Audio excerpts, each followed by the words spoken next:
welcome back to STL TV Live. I'm Angela Sharpe. Now joining me in the studio is Dan Rubright of the Grand Center Arts Academy. How are you today? I'm really well, thank you very much. Absolutely. Now why don't you let's back it up a little bit. What is the Grand Center Arts Academy? The Grand Center Arts Academy is a public charter school with a focus on the performing and visual arts, and it's located in the Grand Center district of St. Louis. Now you just got a new facility, right? Correct. We're going to be moving into a beautiful new space directly across from Powell Hall at 711 North Grand Boulevard. All right. Well, what does that look like?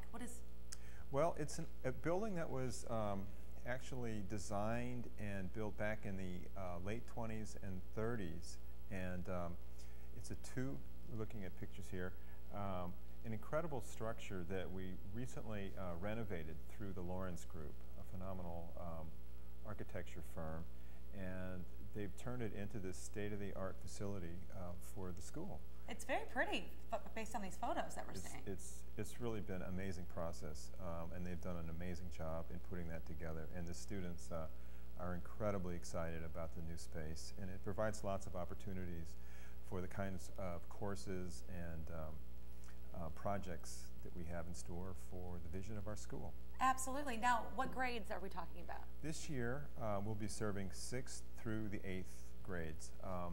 Each year we add a grade, so by 2015 we'll go from 6th all the way to 12th grade. Very well. Now, does somebody have to pass some sort of test in order to get in? Not for this school.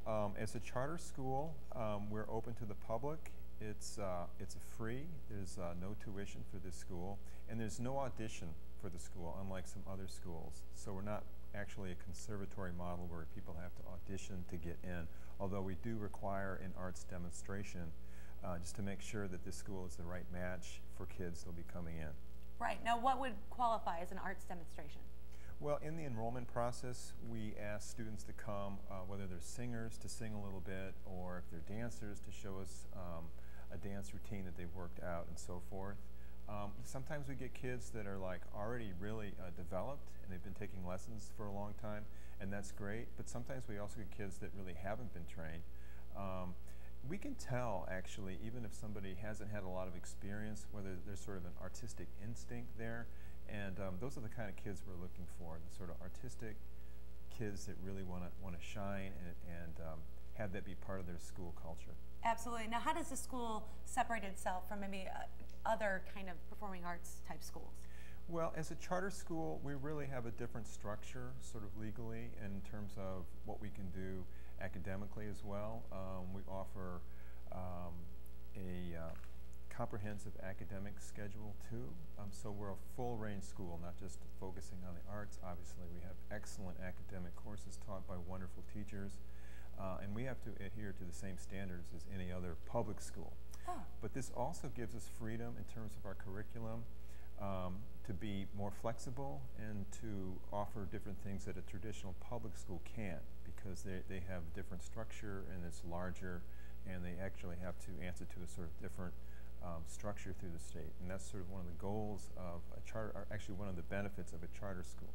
And I can say too, because I'm in charge of the partnerships, that being right in Grand Center is an amazing opportunity, because we've got so many great organizations and cultural institutions that have been wonderful in terms of opening their doors and allowing our kids to come into their spaces to benefit from their educational outreach components. So our school really isn't just the building, even though we're lucky to have a really great space, but it extends beyond the building into the community, which is kind of part of our vision. Absolutely. If somebody wants more information about maybe trying to sign their child up, how would they do that? I would say go to the website first, which is www.grandcenterartsacademy.org. That's all one word. I think it's probably on the screen.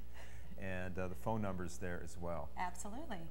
Well, I don't want anybody to go anywhere, because we're going to have a lot more with Dan coming up right after this.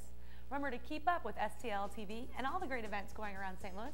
You can friend us on Facebook, follow us on Twitter, subscribe to our YouTube channel, and you can always watch us streaming live on STLTV.net. Keep it locked on STL TV. We'll be right back with more STL TV Live.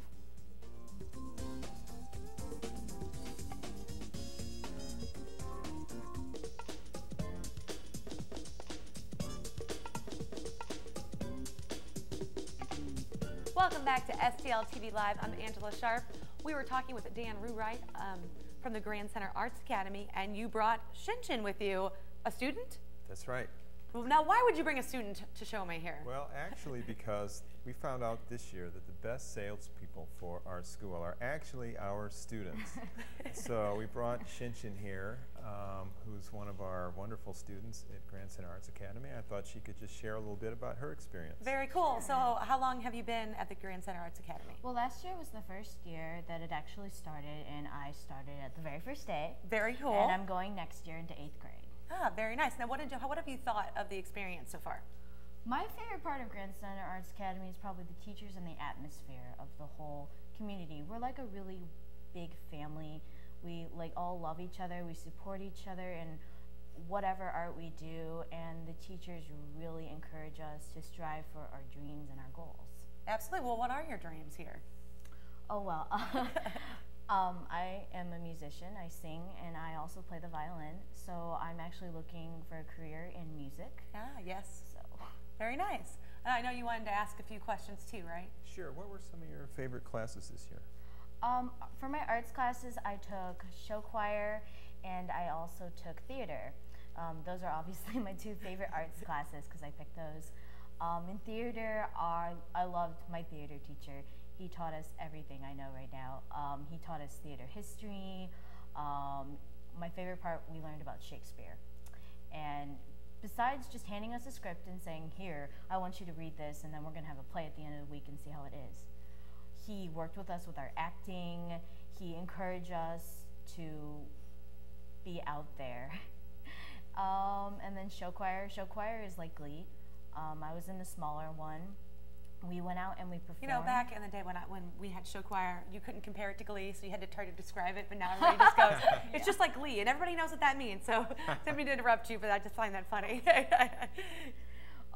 Probably my favorite song that we sang was Heal the World by Michael Jackson, because it compels our audience, and we want to tell them to try to make a better world. My favorite academic class, we also do academics at Grand Center Arts Academy. I did math, English, science, and social studies, was probably Com Arts. Because our teacher really got us engaged in our work, and we didn't just sit there and do English worksheets. He would make us read stories out loud. We would actually have really good conversations about And you actually English. like reading the stories out loud. That was like the worst thing for me when I was in school. Like whenever they would read aloud, you would like read ahead. It was awful. But you like that. You would. Oh yeah. So all I of this love kind it. of. What about how many kids? How many other kids are there around me? I mean, I know it was the first year last year, so there wasn't as many kids as there will be next year. I think we had about 200 kids in the whole school, 6th and 7th grade. I was in 7th grade last year. In classes, it would range to maybe like 12 to maybe 20. Oh, so that's not bad at all. You start to get And to we know also went to classes with different people. We didn't just go to different classes with the same exact class. We got to, like, my friend would be in math and com arts with me, but then she wouldn't be in the same social studies class as me. Right. Okay. You had another? Yeah, could you describe some specific performances this year that stuck out for you? Probably Arts Infusion. That was at the end of the year. All of the arts classes got together and we put on this big performance. Like show choir, we performed 3 songs. Another show choir performed 3 songs. Theater got to put on little skits for us. It was a lot of fun. And parents got to come and see, oh, our kids are doing great at this and they love it and they're actually getting something out of it. Absolutely. Well, it sounds like you have a really cool thing here. Why don't you remind parents, when do they need to start contacting you if they want to try to enroll their child? We've got an open house that will start actually next week. Okay. And on Wednesdays through the rest of July between 8 a.m. and 10 a.m. People can come to the new school building, which is 711 North Grand, and they can take a tour. Take a It's tour. open to the public. Ask some questions, I'm sure. As well as Thursdays at 1 o'clock, 3 o'clock, and 6 p.m. starting next week through the end of July. Fantastic. Well, remind everybody of the website that they can. It's www.grandcenterartsacademy.org. And we also have the phone number up there Phone on the number's up screen. there. So if you're interested in getting your child involved or just want some more information, you can either call or check out the web or come to one of the open houses. We've got room for some more students, and we'd be excited to welcome some interested families. Absolutely. Remember to keep up with STL TV and all the great events going around St. Louis. You can friend us on Facebook, follow us on Twitter, and subscribe to our YouTube channel. You can always watch us streaming live on STLTV.net. If you really want to experience St. Louis, you have to watch STL TV. Michael Kilfoy of the Let Them Eat Art event will be joining us next when we come back, so don't go anywhere. You don't want to miss that.